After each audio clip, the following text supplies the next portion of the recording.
So good day everyone. Today I will talk about strategy in the firm. A strategy is the set of actions na ginagawa ng managers para ma-achieve ang goals ng company. For most businesses, the main goal is to maximize the value of the firm for its owner or shareholders. Pero syempre kailangan itong gawin in a legal, ethical, and socially responsible way. To maximize the firm's value, managers focus on two things: profitability and profit growth. Profitability shows kung gaano kalaki ang return na nakukuha ng company mula sa investment, habang profit growth naman measures the increase of profits over time. Kapag mataas pareho, mas nagiging valuable ang firm at mas malaki ang gain ng shareholders. There are several ways to improve this. Managers can lower cost and add more value sa kanilang products para pwedeng itaas ang price, sell more in existing markets, or expand into new markets, even internationally. In short, a firm's strategy is all about finding ways to increase profitability and profit growth, which in the end raises the value of the businesses and benefits its shareholders. So now let's talk about value creation. The best way to increase the profitability of a firm ay sa pamamagitan ng value creation. Kapag mas mataas ang value na binibigay ng isang produkto o serbisyo, mas nagiging handa ang customer na magbayad para dito. For example, kung tataas ang kalidad ng produkto, mas willing ang mga tao na magbayad ng mas mahal. Pero kung makakatipid naman ang kumpanya sa production cost, kahit hindi magtaas ng presyo, mas malaki pa rin ang kikitain nito. In short, value creation is about giving customers something better while making sure na lumalaki rin ang kita ng kumpanya. Ito ang key sa long-term success at pagiging competitive ng isang firm. Global expansion, profitability, and profit growth. Kapag ang isang kumpanya ay nag-expand globally, mas malaki ang chance nilang tumaas ang profitability at profit growth kumpara sa purely domestic firms. May apat na paraan kung paano sila nakikinabang dito. Una is expand the market. Binibenta ang mga produkto na dinevelop sa home country papunta sa ibang bansa. Pangalawa is location economies. Inilalagay ang operation sa lugar kung saan mas efficient at mas mura ang paggawa. Pangatlo is cost savings. Mas nakakatipid kapag mas malaki ang market na sinisilbihan mula sa central location. At pang-apat, panghuli is transfer of skills.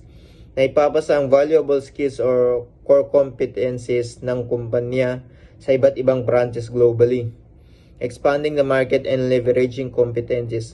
Maraming multinational companies ang nagsimula sa pagbebenta ng kanilang homegrown products sa ibang bansa.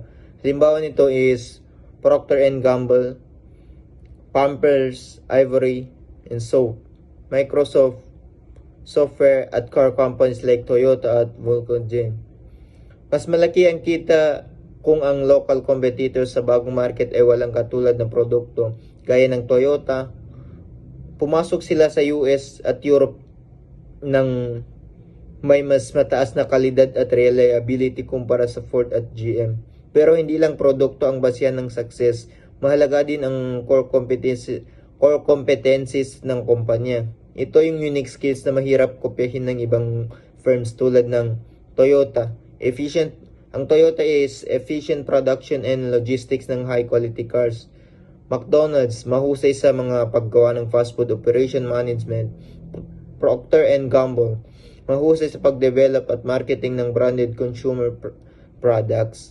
Starbucks, mahusay sa retail management ng high volume coffee shops. Dahil dito, nagiging successful ang global expansion hindi lang dahil sa products, kundi dahil din sa competitive advantage na dala ng core competencies. Kaya ang mga services tulad ng restaurants, hotels, at financial institutions ay ginagawang replication ng business model abroad with some adjustment for local culture and preference. Example is Starbucks at McDonald's na nakapag-expand sa mahigit 120 countries. So good day everyone. So the topic I'm going to tackle about is all about location economies. So Location economies, basically, this is the benefits and cost savings a company gains by placing its operations in the most suitable location around the world. So, ito yung mga benefits at pagtitipid sa gastos na nakukuha ng isang company kapag inilagay nila ang kanilang business sa pinaka best and efficient na lugar. Para mag-operate ang kanilang business in a way na makakatipid sila and at the same time, makakapag-produce sila ng kanilang mga products or goods sa market ng mas mura kumpara sa kanilang kakompete na company. So, let's proceed to key terms and definitions. So, number one on key terms is the value creation. The process of producing goods or services that add worth to customers and generate profit for the company. So, dito naman sa value creation, ito yung proseso ng pag-produce ng goods or pag-perform ng services na nagbibigay ng mataas na value sa customer. Kaya kailangan ring i-consider yung value creation kasi isa rin siya sa nagbo-boost ng income ng isang company. So, that is the value creation. Number 2 is the comparative advantage.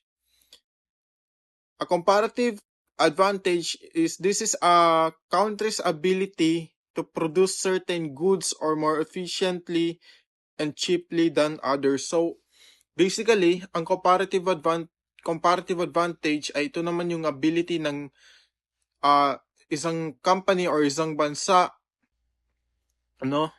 na mag-produce ng isang product or goods ng mas reliable o mas mura kaysa sa ibang bansa or sa ibang kakompete nila na company. So, yun ang comparative advantage. Third is the factor cost. So, in factor cost, this is the expenses of using inputs such as labor, land, capital, and so on and so forth, which vary depending on the location. So, yun. Ito na yung mga gastos ng inputs. For example is, na-mention naman labor, lupa, capital, and etc. na nagbibigay or nag-iiba depende sa lugar kung saan ito i-establish or kung saan ito siya nag-ooperate. So, yun ang factor cost. Lastly is the competitive advantage.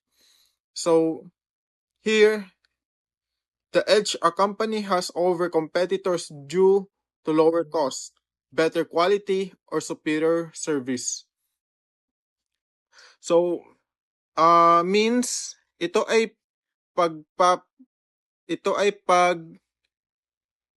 ang pagiging lamang ng isang company or bansa laban sa iba dahil sa mas mababang gastos at mas magandang quality ng product or services na kanilang na-offer at na-perform sa mga customers and consumers. So, dahil dun, mas na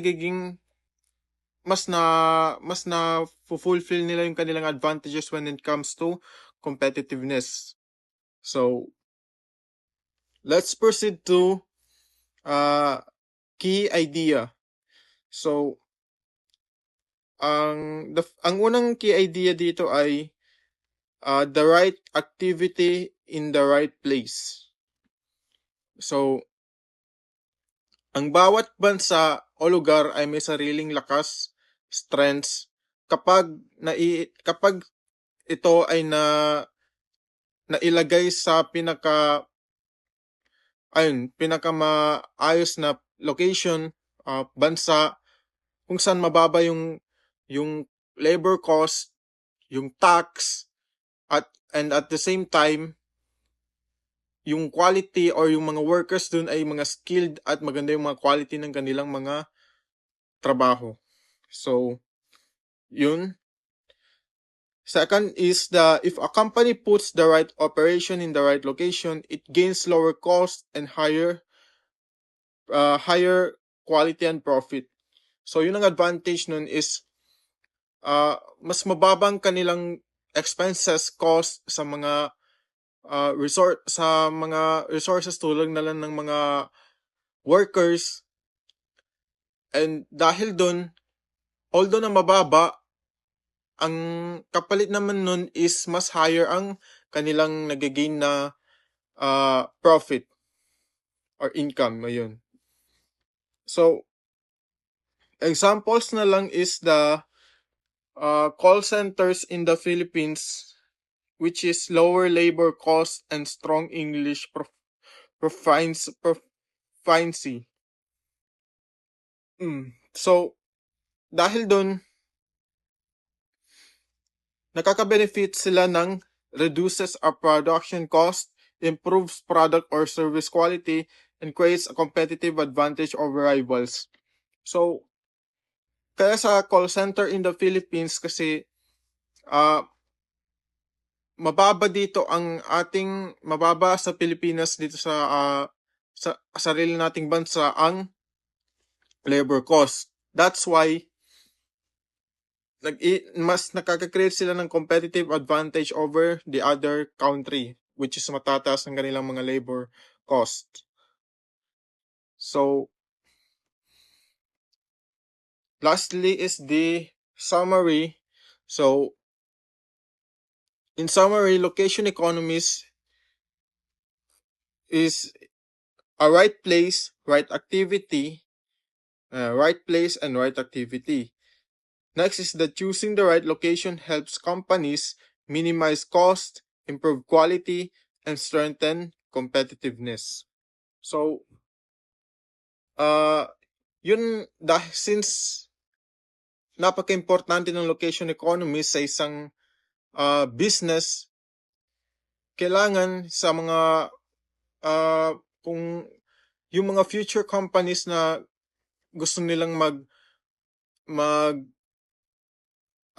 put up ng business or mag-operate ng kanilang business, kailangan nilang i-consider ang location economies kasi napakalaking factor ito when it comes to marketing strategy. And also, lalong-lalo na sa kanilang mga kakompete na company. So, yun lamang po. Thank you. So next is the experience effects. So the first one is the experience curve. So meaning, habang tumatagal at dumadami ang produksyon ng isang product, mas bumababa ang gastos kada unit dahil sa mas mahusay na proseso at mas magandang paraan ng kanilang paggawa.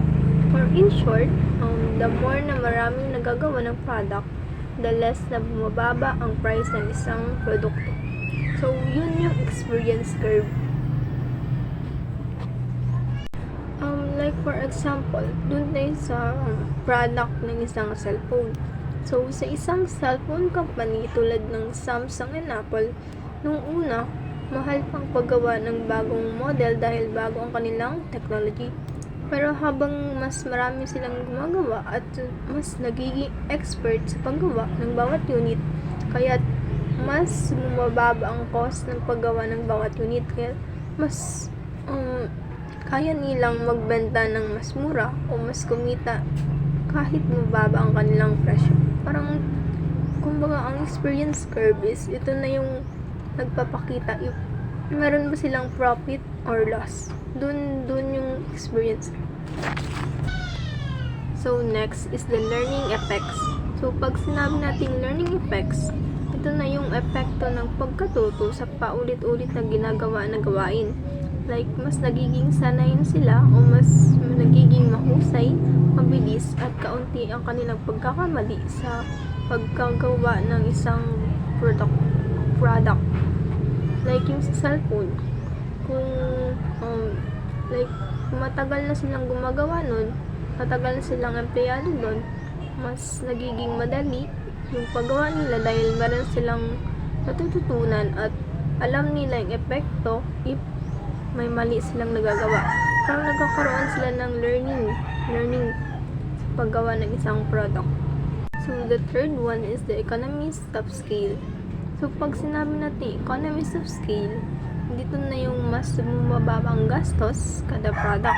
Kapag mas marami ang nalilikha dahil naipamamahagi ang gastos at mas nakakabili ng mas mura sa maramihang production. Yun yung economies of scale. Parang sila yung nagme-measure kung marami na yung nabibili or konti yung nabibili ng kanilang product.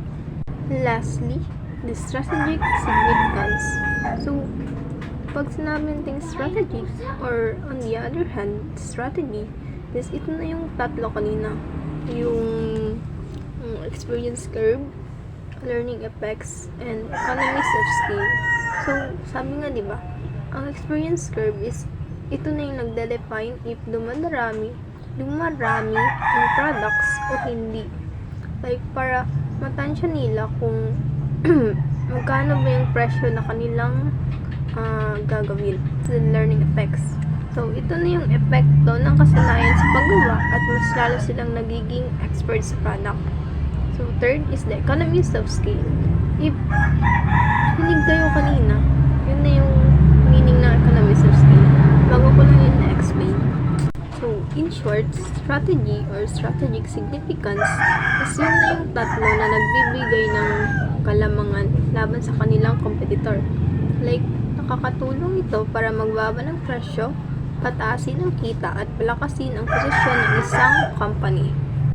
So hello everyone, so my report is about the leveraging subsidiaries, the cost pressures, and most importantly the pressures for local responsiveness. Now, starting with leveraging subsidiaries, this means when a main headquarters or the main office of a certain company is having this kind of idea of like new ideas coming up or formulating with new ideas or new strategies that can be applied to their subsidiaries, they can take advantage of these new ideas or new formulated ideas in order for the company or the franchise to succeed.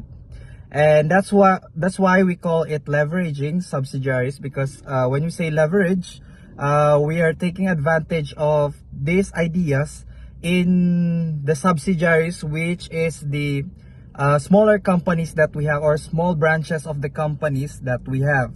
And then for the next one is the cost pressures.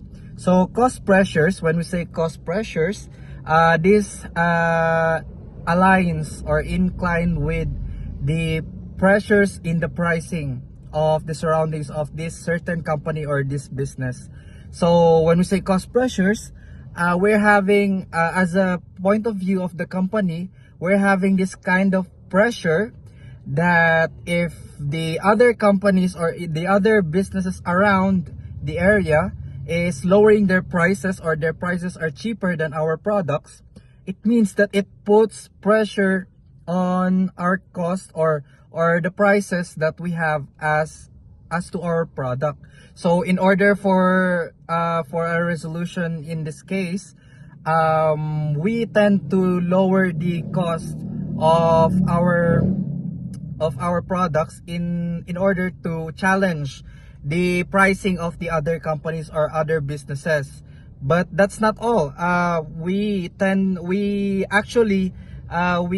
be having this kind of strategy that we buy or we supply less costing materials or less that will cost us less in these certain locations or certain suppliers. So in exchange, the parts or anything, the raw materials that can be bought will be in bulk orders, so we can have a discount in order for us to justify or to have this kind of profit in our products when in terms of selling in low. So after that, the local pressures of local responsiveness. For this one, when we say pressure for local responsiveness, is the main idea here is the cultural differences of a certain company. So when we say local responsiveness, just like the book mentioned in our subject, the perfect example for this one is the McDonald's France. So in McDonald's France, they adapted the culture of the France in setting up the business McDonald's. So at first, it was an odd idea for the McDonald's headquarters, but certainly they approved the idea because it became a profitable idea for the McDonald's France, and the headquarters or the McDonald's headquarters or main office approved by it because they have been profiting, and the sales began to rise because of this local responsiveness. So from the word itself, local responsiveness, we tend to focus on the locals of a certain country or a certain area, on how the population or the potential customers behave, what are their cultures, the cultural diversity. We are adjusting our business according to the surroundings, according to the setup or the setting of the business. So that's all.